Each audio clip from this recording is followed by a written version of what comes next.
교회 소식을 먼저 잠깐 전하도록 하겠습니다. 우리 다음 주 설 명절을 맞이해서 명절 순서지 필요하신 분들 다시 한번 알려드립니다. 오는 수요일부터 홈페이지에 게시되어 있고요.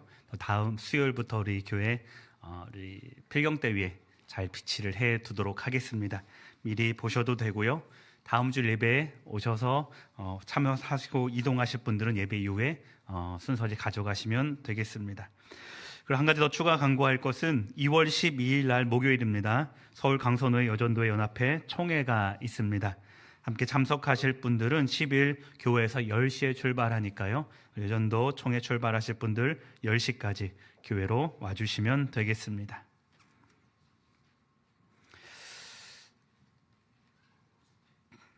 오랜만에 쓰니까 더 떨리네요. 자, 여러분들 이렇게 적극적 성경 읽기라는 A4 용지로 상세기 표를 하나 만들어 드렸습니다. 다 받으셨나요? 안 받으신 분 혹시 손 한번 거수해 주시면 다 받으신 걸로 이렇게. 자, 오늘부터 제가 한 15개, 많게는 한 그 정도 생각을 하고 있습니다. 성경에서 우리가 기억해야 될 많은 이야기들이 있겠지만 그래도 15권 정도 우리가 읽는 가이드를 좀 해드리면 그 성경 전체 내용을 파악하는데 요거를 중심으로 진행하면 좋겠다 싶은 것들을 15개를 선택을 해서 진행을 한번 해보려고 합니다.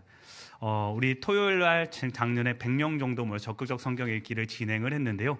그렇게까지 길게 나아가진 않겠지만 하나당 설명할 때 한 30분에서 40분 정도 창세기를 어떻게 읽어가야 될지, 또 다른 말씀들 성경은 어떻게 읽어가야 될지를 기억해 보시고, 적극적 성경 읽기를 하셨던 분들도 다시 한번 마음 가운데에 새롭게 새겨나가서 다시 한번 복습한다라는 마음으로, 또 새롭게 읽으시는 분들은 성경이 이렇게 된 것이구나 라고 생각하는 마음으로 같이 동참해 주시면 우리 성경 읽기에 많은 도움이 되리라 생각합니다. 자, 먼저는 우리 성경 읽기에 있어서 몇 가지 원칙을 좀 설명해 드리려고 합니다. 이제 여러분들이 성경을 읽어 나아가실 때 각자 삶의 자리가 너무 다양해요.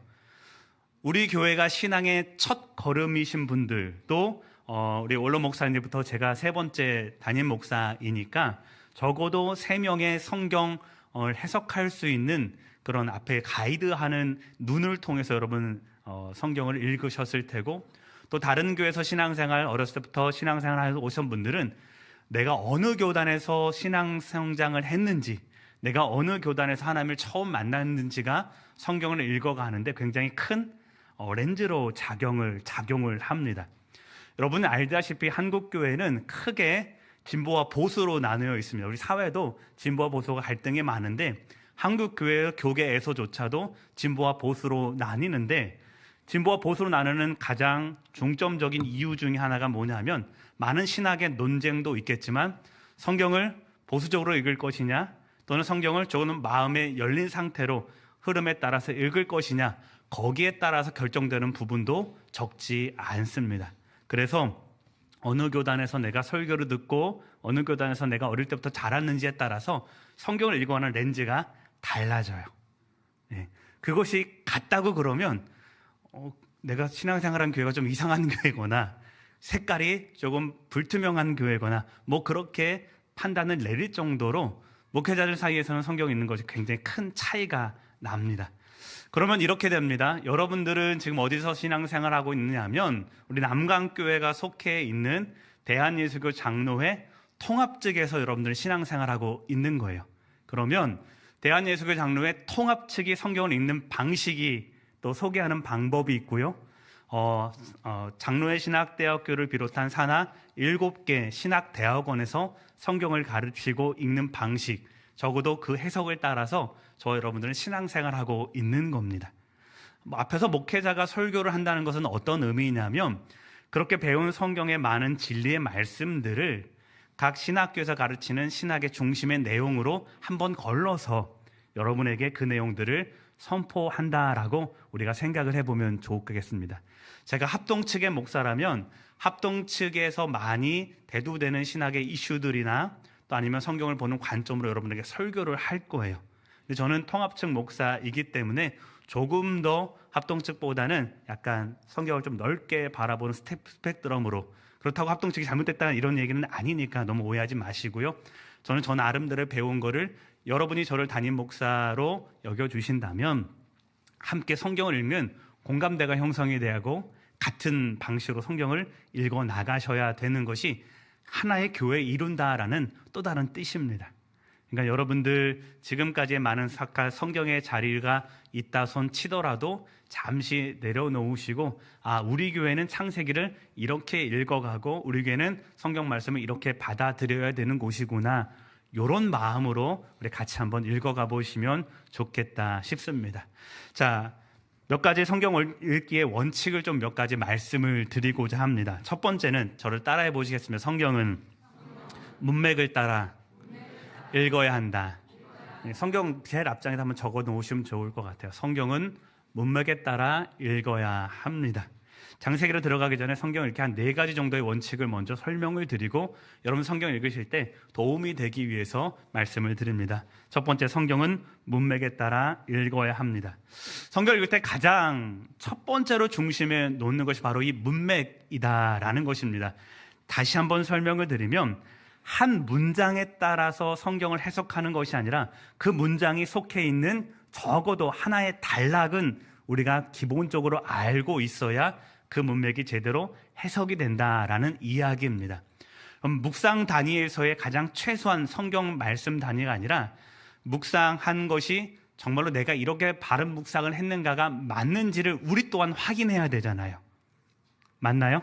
예를 들어서 욥기 8장 7절의 말씀, 내 치작은 미약하였으나 내 자존심이 창대하리라 라는 말씀을, 얼마나 은혜로운 말씀이에요.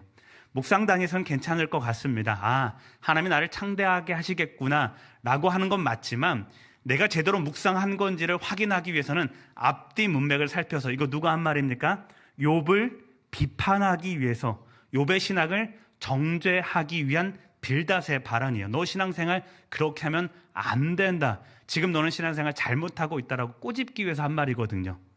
그러면 개인적인 있게 묵상하면서 이 말씀 하나에 좋은 문구구나 새길 수는 있겠지만, 그러나 이것을 다른 사람들 앞에서 말하고 증거할 때는 조금 삼가해야 되는 말씀 중에 하나, 이렇게 읽어가셔야지 성경이 성경으로 우리가 제대로 읽을 수 있겠습니다. 우리 한 개인도 마찬가지이지 않습니까?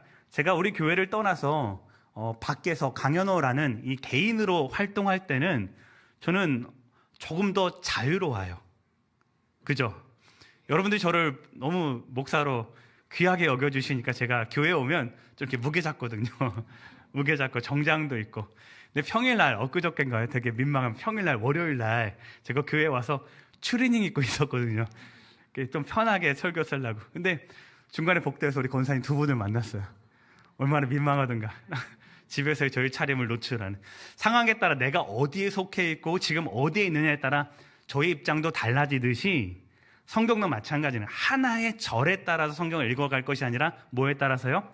적어도 한 문맥에 따라서. 그래서 이 말씀을 내가 제대로 보고 있느냐를 확인할 때는 앞 뒷장에 무슨 내용이 있는지까지 확인하면서 하나님은 이렇게 말씀하셨구나를 이해하는 방식으로 성경을 읽어가시면 좋겠습니다. 괜찮으실까요? 두 번째 이제 따라해 보겠습니다. 성경은 보편적 가치를 말하고 있다. 이것도 성경 제일 앞쪽에 써두시면 좋을 것 같습니다.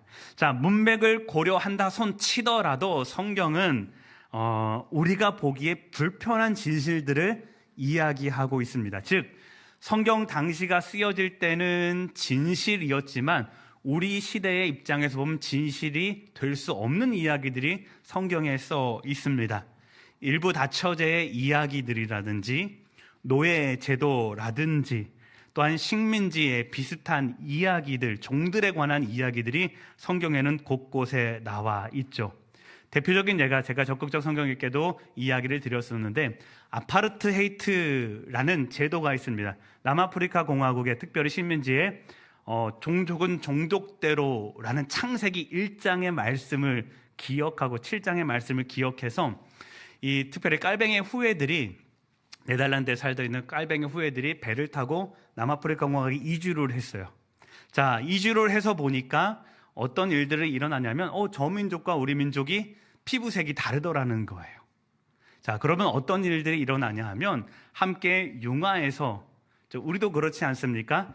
저는 충청도 사람이고 서울에 살드신 분이 있고 경상도에서 오신 분, 전라도 오신 분, 각 도에서 오신 분들 다 모여 있으면 결국은 어떤 사람이 되냐면 광명 사람이 되어야 돼요. 맞나요? 여러분, 전라도 사람 아니고 경상도 사람이면 안 되는 겁니다. 자, 그런데 그 입장에 대해서 말할 때가 있어요. 물론 그럴 때도 있지만 사는 여기는 우리는 광명이란 말이죠. 자, 이 깔방의 후예들이 남아프리카 공화국에 와서 뭘 했냐면 종족은 각 종족대로라는 이 창세기의 말씀을 들어서 서로 색깔을 구분짓기 시작을 했어요. 그래서 민족 차별주의를 그 땅에서 발현하기 시작을 합니다. 여러분, 이거 성경 제대로 읽은 겁니까? 안 읽은 겁니까? 안 읽은 거예요. 그것이 가능하던 당시 사회적 배경을 가지고 이 말씀을 읽으면 당시에는 통용되던 이야기였지만 지금 우리가 사는 이 시대에 이 아파르테이트라는 이 무차별적 민족 말살주의까지 우리가 나가가면 어떻게 됩니까? 그거는 잘못된 성경 읽기의 오해 열매라는 것입니다. 자, 그러니까요, 항상 성경은 뭐라고 읽으냐면 당시의 보편적 가치를 가지고 읽어야 된다라는 것들을 여러분 기억을 해주시면 좋을 것 같습니다. 노예제도도 마찬가지죠. 바울 서신은 대부분 노예제도 위에 쓰여져 있었습니다. 또 핍박의 상황 가운데 쓰여져 있습니다. 그래서 우리가 성경을 읽을 때에는 그 방금 써놓은 그 아래다 이렇게 한번 써보십시오. 보편적 가치, 그 다음에 화살표 해놓고 당시의 특수성 이렇게 써놓고요. 다시 보편적 가치, 그 다음에 네 번째 오늘의 특수성, 이렇게 네 개로 써놓으시면 돼요. 자, 아까 2번 한 데다가 아래다 4개를 씁니다. 보편적 가치, 당시의 특수성, 다시 보편적 가치, 오늘의 특수성, 이렇게 4개를 써놓으시면 돼요. 이게 성경 읽기의 가장 기본적인 토대가 돼야 되는 거예요. 자, 바울 시대에 노예 제도가 있었습니다. 그거는 뭐냐면 그 당시의 보편적 가치였어요. 그 당시 보편적, 그래서 빌레몬서를 보면 노예 제도를 바탕으로 두고 있었어요. 그러면 오늘 우리가 받아들일 때 노예 제도는 합당해 이렇게 받아들이면 될까요, 안 될까요? 그 성경에 있는 이야기인데요. 그래도 안 되는 거죠. 그게요, 보편적 가치에서 말하고 있는 특수성이 뭡니까? 보편적 가치가 뭐였냐면 사랑하자예요. 사랑하자를 당시에 특수적인 노예 제도 위에 쓰인 성경으로 표현을 했단 말이죠. 빌레몬서에서. 자, 그거를 우리 시대에 어떻게 해요? 보편적 가치로 가져오는 거예요. 그래, 그 사랑으로 우리가 함께 있자. 그러면 특수성, 우리 남광교회라는 특수성 아래서 이건 어떻게 발현돼야 되는지를 우리가 고민하고 말하는 것이 설교요, 성경 공부요, 성도의 공동체의 나눔이 되는 거예요. 기억하시겠습니까? 그래서 성경에 있던 노예 제도를 그대로 우리에 가서 가져오는 것이 아니라 노예 제도를 근간으로 해서 쓰여진 그 성경의 사상을 가지고 오늘 우리의 사랑이라는 것을 어떻게 드러낼지를 기록하고 또 표현해내는 것, 이것이 성경 읽기 방식이다라고 생각을 해보면 좋겠습니다. 지난주인가요? 저기 서울대 앞에 있는 가나안 기독교 백화점이라는 곳이 있습니다. 거기 근처 사시는 분 좀 이용해 주시고요. 자, 거기 있는 실장님이 저랑 되게 친분이 있어요. 이전 제가 전도사 할 때부터 계속 늘 같이 교제하던 분이라서 교회 제가 책을 좀 살 게 있어서 주문을 했거든요. 근데 우리 교회 오더니 이렇게 질문하는 거예요. 목사님은 타투에 대해서 어떻게 생각하세요? 이러는 거예요. 왜요? 집사님 교회에서 타투에 대해서 뭐라 그래요? 이랬더니 아니 그냥 목사님 생각을 듣고 싶습니다. 그런 거예요. 하고 싶으면 하세요. 제가 그랬어요. 어휴, 시원한 데다 감사합니다. 저한테 이렇게 하시더라고요. 아마 사모님이랑 굉장히 이렇게 언쟁을 하시다가 정죄당하신 것 같아요. 집사가 그래도 안수 집사가 그러면 되느냐 그러면 정죄당한 것 같아요. 여러분, 문신해도 됩니까? 안 됩니까? 안 되죠. 한번 손 들어. 안 되죠. 되죠. 이거예요. 자, 성경에 문신 어떻게 쓰여져 있습니까? 죽은 자들을 위하여 문신하지 말라입니다. 정확하게 읽으셔요. 죽은 자들을 위해서 문신하지 말라입니다. 자, 그럼 문신해도 돼요? 안 돼요? 그거를 우리 가정에서는 어떻게 세울 거냐? 가정마다 하세요. 교회 입장에서 모르면 저는 가능하다라고 할 거예요. 그러나 저 이전에 선배 목사님들은 가능하지 않다라고 설명하시는 분도 있을 거예요. 개인의 신앙의 영성이 교회의 영성이 되기 위해서는 공동체의 합의가 이루어져야 되는 거예요. 괜찮으실까요? 그게 보편적인 가치와 특수적인 가치의 차이라는 거예요. 자, 여러분 순대 드세요, 안 드세요? 그건 왜 드세요? 문신하면 안 되는데 순대는 왜 드세요? 똑같은 이야기예요. 돼지고기 드세요, 안 드세요? 똑같은 이야기예요. 성경에는 돼지고기 안 먹게 돼 있거든요. 그죠? 피채 먹지 말라 해서 순대 먹으면 안 되거든요. 똑같은 이야기. 문신은 왜 그 특수할까요?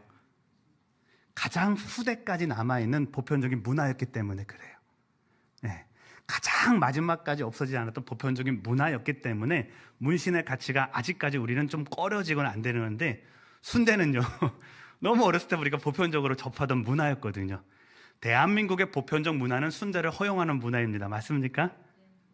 뭐 순대 싫어하시는 분 죄송합니다만 그래요. 문신은 보편적 문화일까요, 아닐까요? 우리 시대는 거려지는 문화일 거예요. 우리 다음 세대는요. 세월이 지나면 그건 바뀌는 문화예요. 절대적 가치가 아니라 보편적인 시대의 문화의 형상이라는 것을 우리가 생각을 해보면, 서로 문신 때문에 정죄하는 일, 서로 순대 먹는 일 때문에 정죄하는 일은 우리 안에 그것이 다툼이 되면 안 될 겁니다. 그래서 제가 이렇게 한번 권면을 들어볼게요. 가정 안에서 정하세요. 개인의 영성을 넘어서는 이건 가정 안에서 약간 더 보편적인 문화가 될 거예요. 부모님이 자녀들 타투하는 문신하는 거 싫으면 문신하면 가정의 법으로, 가정의 영성으로 정하세요. 그거는 우리 가정은 아직까지 엄마 신앙에는 용납 못한다. 용납할 수 있다. 그렇다고, 그래서 우리 콥트 기독교라는 게 있어요. 이집트에서 신앙생활하는 기독교인들인데요, 여기 손목 안쪽에다가 문신을 새겨요. 십자가를 새겨놔요. 그래서 매일 핍박당하는 현실 속에서 저녁 아침으로 이거를 봐요. 그러면서 기도해요. 나는 하나님 백성이다. 그럼 문신이 잘못된 거 아니에요. 이렇게 물을 수 있다라는 거예요. 문신은 그런 영역이니까 문신 때문에 절대로 정죄하거나 또는 심판의 영역으로 두지 마시고요. 문신으로 선교하시는 분, 문신으로 신학하는 분도 때로는 존재한다. 대신에 왜 문신하느냐를 잘 분별해서 해보면 좋을 것 같아요. 자꾸 문신 얘기가 해서 혹시 문신 새기신 사람 있나요? 그런데 죄송한데 그런 거예요. 문신은 그런 영역이라는 것들을 기억을 해두시면 좋겠다 싶습니다. 죽은 자 때문에 문신해서는 안 되는 겁니다. 여러분, 그거는 제가 허용할 수 없습니다. 그러니까 그런 것들을 잘 기억을 해두시고 생각해 보시면 좋겠다 싶습니다. 자, 세 번째입니다. 따라해 보겠습니다. 성서에 관심이 성경 읽기에 중심이 되어야 한다. 네, 성경의 관심이 성경 읽기에 중심이 되어야 한다라는 것입니다. 자, 성경의 관심은 뭡니까? 이스라엘 백성에게 관심이 있을까요? 아니면 보편적인 하나님의 사랑에 더 관심이 많을까요? 네, 우리는 다 알고 있어요. 성경의 관심은 온 땅 열방을 향한 하나님의 구원 사역에 훨씬 더 관심이 있지, 이스라엘이라는 특수성에 관심이 있지는 않아요. 성경에 이스라엘에 특별히 관심을 갖는 성경 말씀은 로마서 말씀일 거예요. 8장, 9장, 10장이 로마서 말씀일 거예요. 특별히 유대인들 말씀 맡은 장자의 직분을 가지고 관심이 많은데, 일부 많은 기독교인들이 유대인들이 다 구원받을 그때까지 하나님 기다리실 거다라고 생각을 하고 있단 말이죠. 자, 예수님은요, 특별히 유대인들을 향해서 자신 동족에 대해서 예수님도 구원의 뜻을 비추시고 늘 독사의 자식들 하면서 돌아오기를 원하셨지만, 보다 더 보편적인 성경의 가치는 하나님의 사랑이 열방 가운데 전해지는 것이 하나님의 보편적 가치이고요, 성경의 중심입니다. 제 말이 맞습니까? 틀립니까? 요걸 기준으로 우리가 성경을 조금 더 넓게 읽으시면 좋겠다 싶습니다. 즉 이런 거예요. 짧은 이스라엘의 역사를 들어서 긴 하나님의 역사를 설명하는 것이 뭐냐 하면 성경책이에요. 다시요. 짧은 이스라엘의 역사를 이 안에 기록되어 있잖아요. 그 기록을 가지고 하나님 사랑과 구원에 나는 관심이 있어, 나는 너희의 구원받는데 나는 열심을 낼 거야 나는 너희가 구원받기를 원해. 이 하나님의 생각이 온 역사 가운데 함께 오는 것이 성경이라는 거예요. 여러분, 이스라엘 역사, 성경에 적힌 이스라엘 역사는 언제 끝났습니까? 그죠? 여기 어디예요? 예수님 시대가 끝났잖아요. 그죠? 예수님 시대를 지금으로부터 2000년 전에 이미 다 끝났어요. 이스라엘 역사는, 성경이 전에 이스라엘 역사는 2000년 전에 이미 다 끝났어요. 망했어요, 거기서. 자, 그러나 우리가 아직도 성경을 귀하게 여기고 있는 이유는 뭐냐면 성경이 중심 가치로 두고 있는 하나님의 사랑, 하나님의 보편적인 구원의 가치가 오늘 이스라엘 백성도 아닌 우리들을 위하여 하나님은 일하신다. 아멘이신가요? 그것 때문에 우리가 성경을 읽어야 되는 거니까 한쪽은 너무 치우쳐서 성경을 협소하게 보는 것이 아니라 우리가 하나님의 오늘까지도 이 작은 이스라엘 역사를 들어서 긴 인류의 역사 가운데 책임지시는 하나님이시다. 요 가치로 우리가 성경을 읽어 나아가시면 좋을 것 같아요. 그래서 시대마다 변하는 이 역사 가운데 너무 민감해하지 않으셔도 돼요. 삶의 자리를 말합니다. 불과 한 20년 전만 해도 스마트폰이 없었어요. 맞나요? 없었던 것 같아요. 제가 소리를 낳고 얼마 있다가 아이폰을 제 손에 들었던 기억이 있거든요. 지금은 최신 폰을 가졌느냐 안 가졌느냐가 젊은이들의 계급 차이가 나요. 네. 근데 이게 되게 웃긴 이야기잖아요. 20년 전에도 그런 거 없었는데. 맞나요?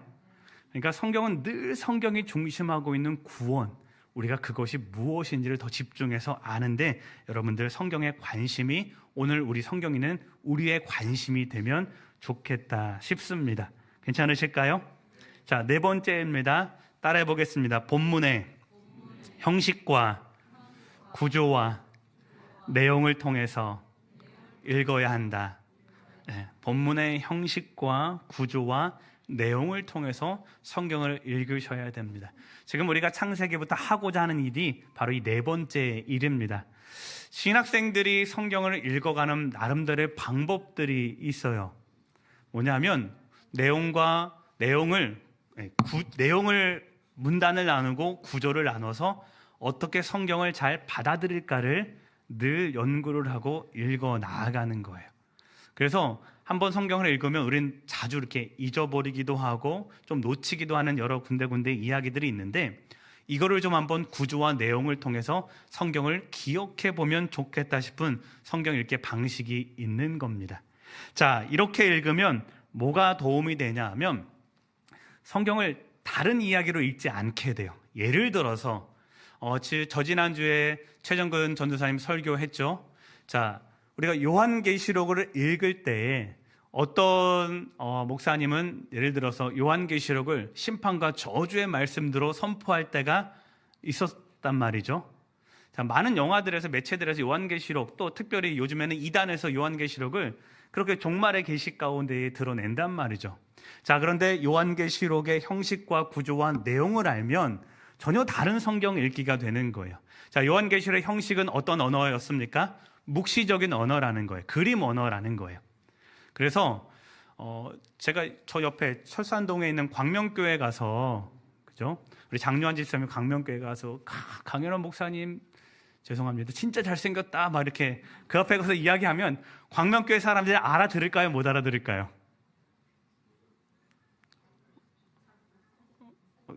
도대체 그 인간이 누구야? 이렇게 하지 않겠어요? 근데 정열쌤이 우리 교회 앞에서 오시는 분마다 강 목사님 잘생겼습니다 그러면 반응이 나눠요. 동의하는 사람들과 나보다 못났다라고 하는 반응이 딱 나뉠 거예요. 맞나요? 틀리나요? 그건 누가 아는 언어냐 하면 장년지 쌤도 알고 저도 알고 우리 교회에서만 아는 언어가 강연어라는 말입니다. 맞습니까? 요한계시록은 그런 언어로 쓰인 거예요. 네. 딱 하나를 말했을 때 그게 상상이 되는 언어로, 그게 상징적인 언어, 요한계시록 묵시 언어가 그거예요. 그래서 요한계시록에 쓰인 언어들 우리가 막 심판, 막 666 읽을 때 되게 아픈 말, 되게 상처 주는 말처럼 여기는데 666 하면 요한계시록 속에 있는 요한의 공동체는 다 뭔 뜻인지 알았을까요? 몰랐을까요?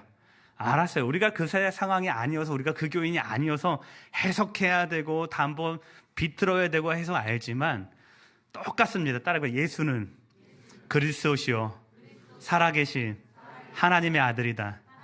요한계시록은 그거 쓴 거예요. 그 살아계신 하나님이 이 땅을 승리하셨다.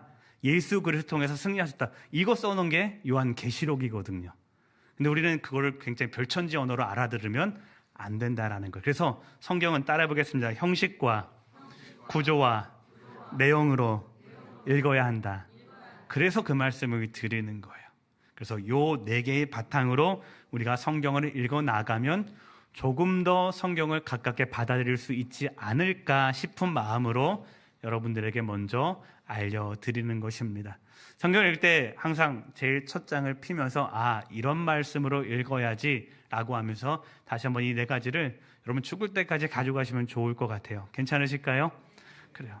앞으로도 성경 읽기 저와 여러분 다를 수는 있어요. 근데 강현호라는 목사와 함께 신앙생활을 하는 동안에는 이런 같은 스텝으로 같은 공감대를 형성해 가면서 성경을 읽어 나아가시면 제가 전하는 말씀이 여러분의 말씀이 되고 여러분이 전해주시는 말씀이 저 또한 우리의 말씀으로 알아듣고 같이 성경 이야기를 공동적으로 해나갈 수 있겠다 싶은 것입니다. 우리가 이 네 가지 잘 기억하고 서로 성경을 하나님의 선물로서 온전히 받아 누리는 우리 모두가 되었으면 좋겠습니다. 자, 창세기를 한번 보십시다. 자, 그래서 창세기를 읽을 때 시간이 벌써 이렇게 사실은 여기까지가 10분에 다 마치려고 했는데 제가 말을 하다 보니까 이렇게 막 늘어졌습니다. 10분 안에 다 맞춰야 되는데 창세기는 우리가 다 아니까 제가 소개만 하고 읽어가는 방식만 좀 알려드리고 좀 마무리를 해보려고 합니다. 여러분, 성경을 A4 용지로 제가 창세기로 표를 만들어 놨습니다. 적극적 성경 읽기는 10칸씩 네모칸에서 많이 써야 돼서 좀 해놨지만 성경 읽기의 흐름 단위에서는 이 정도만 우리가 펴놓고 읽어도 괜찮겠다 싶었다는 생각이 있습니다. 자, 창세기를 제가 나눠드리는 표를 한번 보시면요, 1페이지 성경 읽기 1 창세기라는 제목 아래 보면요, 따라해 보겠습니다. 원역사, 족장사.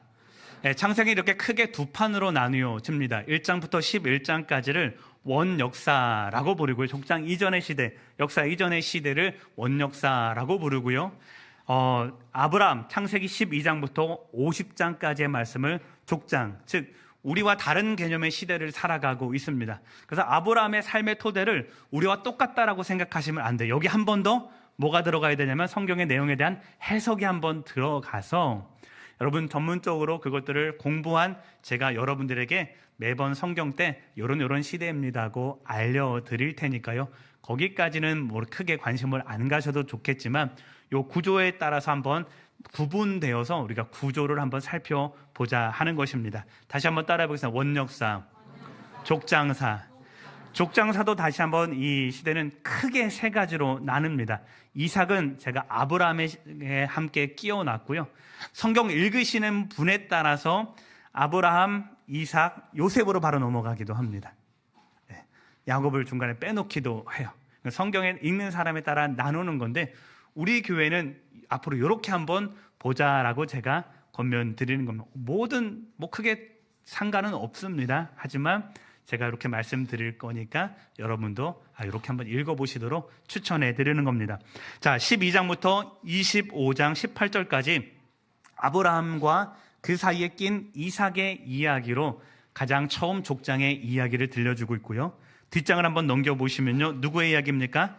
야곱의 이야기. 그래서 야곱과 형제였던 에서의 이야기, 족보까지가 36장까지가 계속 언급이 되기 때문에 25장 19절부터 36장까지는 족장사 두 번째 파트인 야곱과 에서 이야기로 우리가 읽어나가면, 왜냐하면 중간중간에 에서에 관련된 사항들 맨 마지막에 에서의 후손의 족보들까지 나오기 때문에 에서라는 이름을 여기서 꼭 기억을 해주시면서 성경을 읽어나가시면 좋겠다 싶습니다.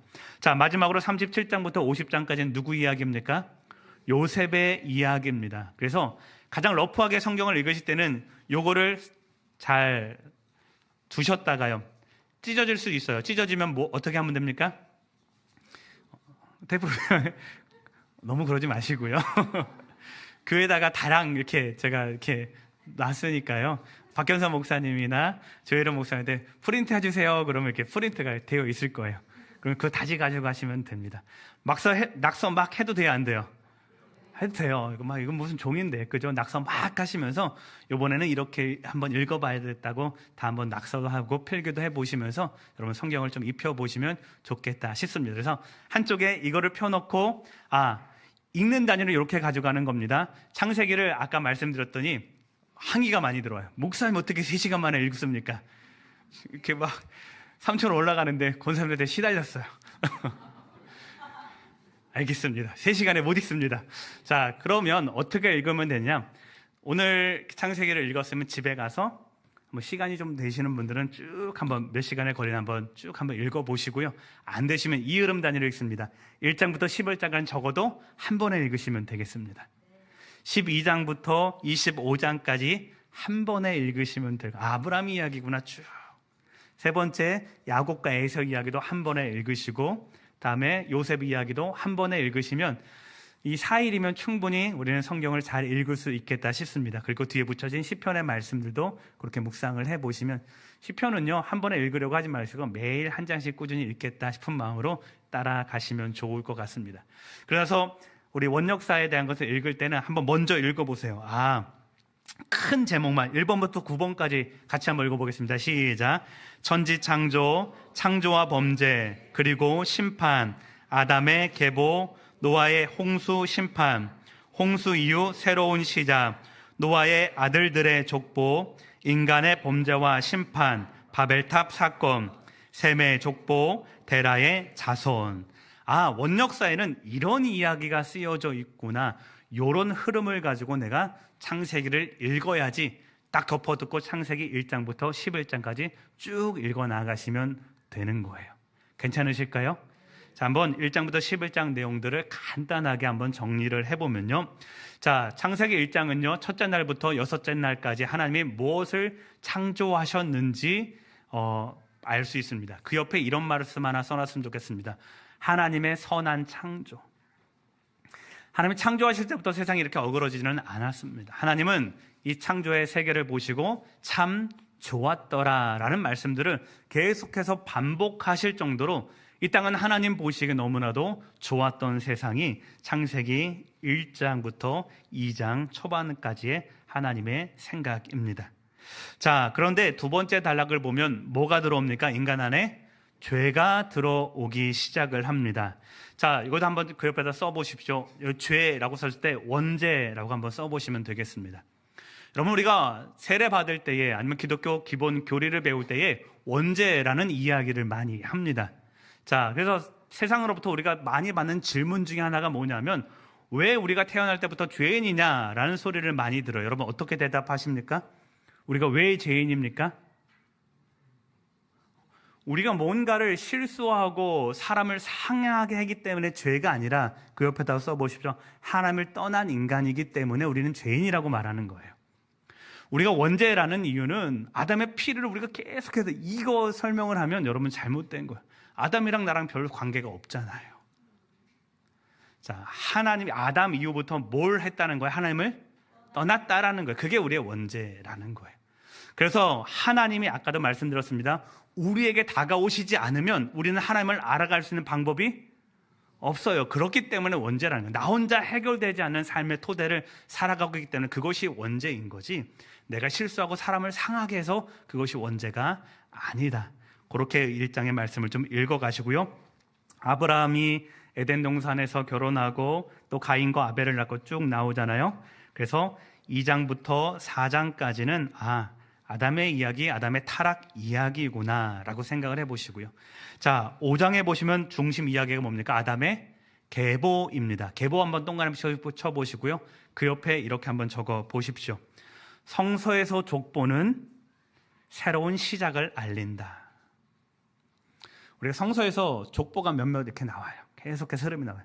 하나님은 여기까지 이전 세대라고 묻고 이후부터 새로운 이야기 하실 거구나, 이 준비로 우리가 마음을 나오시면 돼요. 우리 마음에 이제부터 아담 족보까지 쭉 나왔으니까 아담의 이야기는 여기까지 끝이구나, 이제 새로운 이야기 뭘 하시지? 이렇게 기대를 가지고 다음 장 넘기시면 되는 겁니다. 그렇게 창세기를 읽어가시면 되겠습니다. 괜찮으실까요? 자, 그리고 나서 아담 이후에 6장, 7장, 8장, 9장은 누구의 이야기입니까? 노아의 이야기입니다. 당대 의인이고 완전했던 하나님과 동행했던 노아를 통해서 하나님이 이 땅을 어떻게 심판해 가시는지, 이것도 지난번에 성경 설교 한번 드렸습니다. 하나님은 심판하시면서도 그러나 노아로부터 위로받으시는 하나님, 우리 또한 하나님부터 위로받는 이런 성도, 이런 마음으로 노아의 말씀을 읽어 나가시면 좋을 것 같습니다. 자, 7장 8장에 빈칸으로 되어 있어요. 숙제입니다. 채워오십시오. 자, 7장에 무슨 내용이 있고 8장에 무슨 내용인지 읽어가시면서 한번 써보시고요. 저는요, 여러분에게 제가 먼저 주중에 성경을 읽으면서 이렇게 한번 써봤어요. 성경을 읽으면 적어도 이렇게 쓸 말이 좀 생기더라고요. 그래서 옆에 펴놓으시고 1장 쭉 읽거나 이런 말 한번 써봐야 되겠다, 감동받는 말이나 하나 이렇게 써보시면 다음에 창세기 읽을 때 이거 딱 펴놓으면 내가 지난번에 뭘 중심으로 읽었는지 보일까요, 안 보일까요? 예, 그렇게 해서 창세기를 한번 읽어보시면 좋겠다 싶습니다. 자, 10번 10장 6장에는 또 무슨 이야기 나옵니까? 노아의 아들들의 족보. 자, 무슨 이야기예요? 노아의 이야기는 여기까지가 끝났구나. 이제 하나님은 노아의 아들들을 통해서 새로운 세상을 열어가시겠구나. 이런 기대로 족보를 읽어 나가십니다. 우리랑 별로 관계없는 조상님들 아니십니까? 저만 그런가요? 전 족보 나오면 그냥 넘겨요. 이런 분들이 있었구나. 이런 분들이 있어. 그래서 저는 마음에 그래요. 하나님은 이렇게 한 세대를 정리하시고 또 이 세대를 통해 새로운 하나님의 장을 열어가시는구나. 그런 기대로 저는 사람들을 봐요.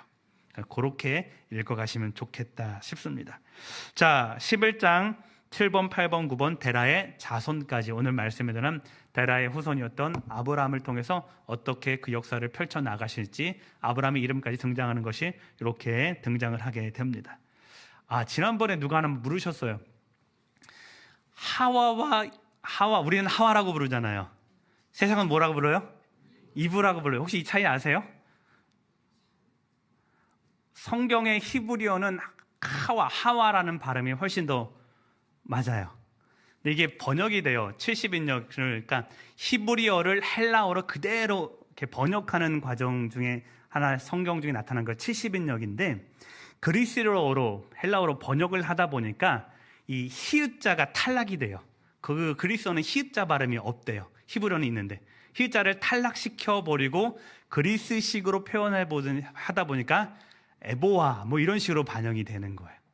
그게 라틴어로 다시 전환이 되고 라틴어에서 영어가 발생되면서 영어권으로 이렇게 넘어오면서 뭐가 되냐면 에보아, 에보아, 에바, 이부 이렇게 되는 거예요.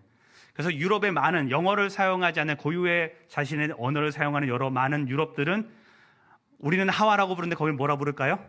에바라고 불러요. 영국식 영어나 미국식 영어를 쓰는 사람들은 우리는 하와라고 부르는데 거기는 뭐라고 불러요? 이브라고 부르는 거예요.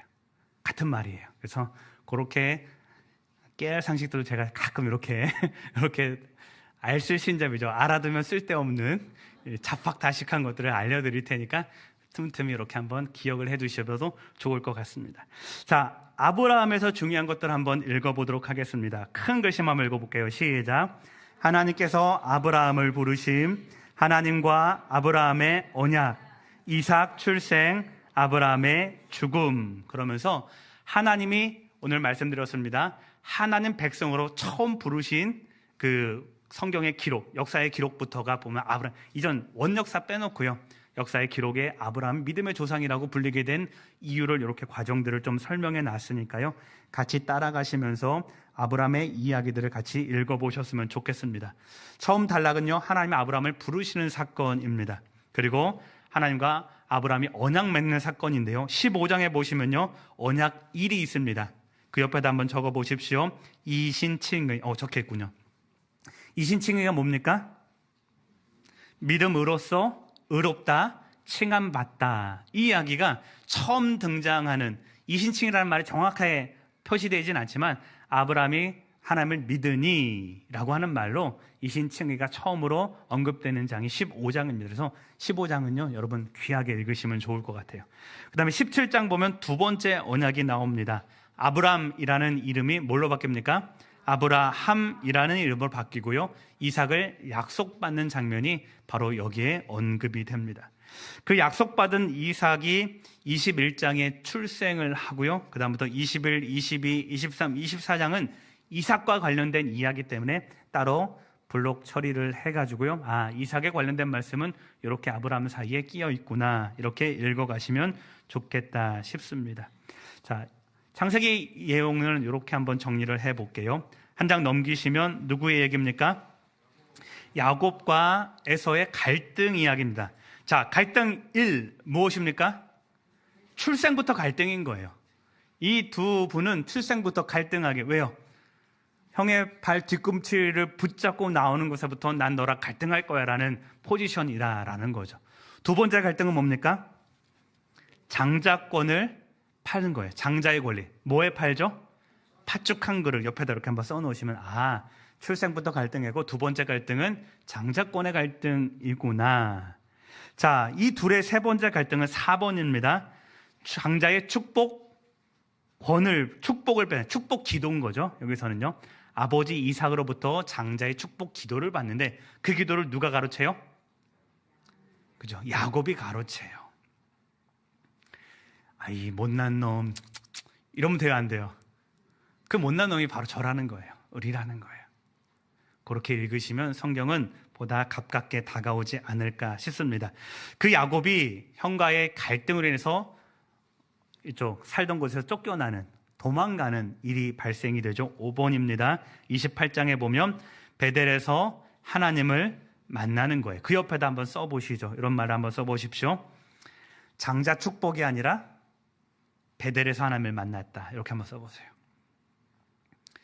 장자 축복, 그러니까 사람이 사람을 축복하는 일 너무 좋은 일이지만 내가 무언가를 축복받으려고 애쓰는 그 자리에 사람을 만나는 것이 아니라 다 포기하고 떠나는 어디에서요? 베델에서, 아무것도 없는 베델에서 하나님은 거기서 만나주시는 거예요. 내가 무엇을 가지고 하나님을 만나는 것이 아니라 내가 빈 상태여도 하나님은 나를 충분히 만나주시는데 무언가를 소유하는 것으로 우리 인생의 만족을 삼으면 안 된다. 이렇게 말씀을 읽어가면서 묵상도 함께 곁들이시면 좋을 것 같습니다. 자, 베델에서 하나님을 만나고 어디로 갑니까? 삼촌 라반의 집으로 갑니다. 자, 그래서 라반과의 일들을 한번 쭉 기억해 보시면서 읽고요. 자, 다시 한번 야곱과 화해하기 위해서 돌아오는 과정에서 35장 중간쯤 보시면 베델에서 하나님과 만났다. 보이십니까? 그 옆에 뭐라고 써 있습니까? 엘베델이라고 써 있습니다. 28장에 베델을 동그라미 치시고요. 35장에 엘베델을 동그라미 쳐서 화살표를 쭉 한번 해보십시오. 자, 야곱의 역사는 그래서 옆에다 써보시면 예배의 다짐의 결단의 역사다. 이렇게 한번 써보시면 좋을 것 같아요. 야곱이 어떤 인생이냐? 갈등하는 인생에서 벗어나기 위해 베델에서 제단을 쌓고 하나님께 예배하잖아요. 약속을 하지 않습니까? 하나님, 나를 다시 이 땅으로 돌아오게 하거든 내가 여기서 주께 예배하겠습니다. 내가 11조도 잘하겠습니다. 그렇게 험악한 인생을 막 살다가 베델로 돌아옵니다. 그래서 거기를 베델의 하나님에서 엘베델이라고 부르는 거예요. 결국 예배를 서원한 이 약속은 35장에 가서 이루어진다. 야곱의 역사는 갈등의 역사이기도 하지만 예배의 다짐의 역사이기도 하다. 이런 관점으로 성경을 읽어가 보시면 좋겠다 싶습니다. 자, 36장에 보면 누구의 이야기가 나옵니까? 에서의 후손 이야기가 나옵니다. 다시 한번 결단합니다. 에서와 야곱의 이야기는 여기서 끝나는구나. 이제 새로운 이야기가 시작되는구나. 이렇게 한번 생각을 해보시고, 마지막은 누구 이야기입니까? 요셉 이야기입니다. 이야기도 우리가 너무 잘 알죠. 우리 큰 글씨만 한번 읽어볼게요. 시작. 요셉과 그 형제들 간의 갈등, 애굽에서의 요셉, 하나님이 복주심, 요셉과 형제들의 화해, 애굽으로 이주한 야곱과 그 가족들, 이렇게 하면서 요셉의 이야기를 크게 4등분해서 우리가 읽어갈 수 있겠다 싶습니다. 중간중간에 비어있는 칸들이 많이 있습니다. 이거 뭐라고요? 숙제 한번 해보시면 우리 다음 2월 첫째 주 정도 될 것 같, 3월 첫째 주 정도, 둘째 주 정도 될 것 같은데요. 그때는 출애굽기 레위기 좀 몇 주 정도 걸쳐서 제가 먼저 진행을 해 보려고 합니다. 그때 한번 내가 잘 하고 있는지 한번 판단을 해 보시면 좋을 것 같아요. 짧은 시간에 전하기 위해서 좀 간단하게 말씀을 드렸는데 성경을 읽어가는 단위로는 부족하지 않을 것 같습니다. 자, 창세기는 너무나도 잘 아는 이야기여서 이 정도만 해도 괜찮을 것 같은데 이 한 가지 중심을 새기면서 우리가 읽어가면 좋을 것 같아요. 따라해볼게요. 거기로부터 부르시는 하나님, 거기에서 건져내시는 하나님. 창세기 역사는 그런 거예요. 아브라함이 아이가 없고 후대가 없어서 갈대아 우르에서부터 하나님이 건져내시는 거예요. 하란에서 머물 것 같으니까 거기서 하나님이 만나주시고 하란에서부터 아브라함을 건져내시는 거예요. 아이가 없어서 미래가 없어서 세상 가운데 갈등할 수밖에 없는 이 아브라함의 현실을 건져내셔서 어디로 보내시는 거예요? 가나안 땅으로 보내시는 거예요. 하나님 예배할 수 있는 장소로. 자, 야곱은요, 형과 치고받고 태어날 때부터 갈등할 수밖에 없는 구조예요. 우리의 삶이 그러잖아요. 형제간에 물론 좋으신 분도 있겠지만 우리가 살아가는 삶의 자리에 갈등하고 또 핍박하고 삐지고 그런 안타까운 현실의 자리에서 우리를 건져내시는 거예요. 뽑아 올리셔서 어디로 보내시는 거예요? 화해의 자리로 보내시는 거예요. 하나님을 만나는 예배의 자리로 보내셔서 예배 가운데 아무 축복권도 없는, 그동안 그렇게 열심히 찾으려고 했던 장자 축복권이 다 포기하고 없는 베델에서 누굴 만나는 거예요? 내가 거기서 너를 만나주시겠다 하나님 약속하시는 거예요. 갈등의 소리를 건져내시는 하나님. 요셉은 또 어떤가요? 다른가요? 같은가요? 같죠. 요셉도 어떤 인생이에요? 형제들 안에서 갇혀있는 인생, 거기서 갈등하는 인생이 아닙니까? 심지어 이 갈등이 그러고 보면 이 족보는 형제를 쉽게 죽이는 족보네요. 보니까 그죠? 야곱도 에서가 죽일 마음을 품자 어떻게 해요? 도망가지 않습니까? 여기 마찬가지잖아요. 요셉도 형제들이 어떻게 해요? 요셉을 맨 처음에 죽이려고 했잖아요. 무서운 집안입니다. 자, 그 집안 가운데 하나님이 뭘 하는 거예요? 건져내시는 거예요. 거기서 뽑아 올리셔서 어디로 보내셔요? 애굽으로 보내시는 거예요. 뭘 하기 위해서? 열방을 구원해내기 위해서, 생명을 건져내시기 위해서 하나님은 그 역사를 보내시는 거예요. 자, 그래서 성경 읽을 때 창세기는 요 중심으로 읽으시면 됩니다. 어디요? 갈등의 자리에서 우리를 건져내시는 하나님, 갈등의 현실에서 우리를 뽑아내셔서 하나님 백성으로 예배하게 하시는 하나님, 요 중심으로 아브라함을 읽고 야곱을 읽고 요셉을 읽어 나아가시면 창세기는 이런 거구나. 단순히 아브라함과 이삭과 야곱과 요셉의 이야기로 그치는 것이 아니라 갈등하는 현실 속에서 아브라함을 건져내시고 이삭을 건져내시고 야곱을 건져내시고 요셉을 건져내셔서 어떤 인생으로요? 하나님 편에서 예배하는 인생으로 바꾸어가는 것, 하나님 백성 되는 삶으로 바꾸어가는 역사, 이것이 뭐라고요? 창세기의 말씀이라는 겁니다.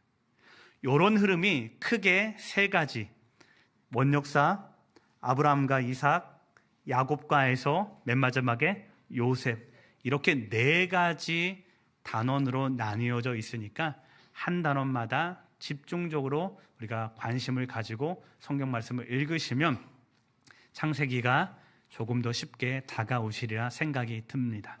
괜찮으실까요? 네, 벌써 조시는 분이 계셔서 더 길게 하면 안 될 것 같으니까 여기까지 하시고요. 자, 숙제입니다. 두 번째 숙제. 성경을 읽으시면 됩니다. 괜찮으실까요? 이렇게 읽고 집에 가서 성경을 읽으면 창세기가 훨씬 더 빨리 다가와요.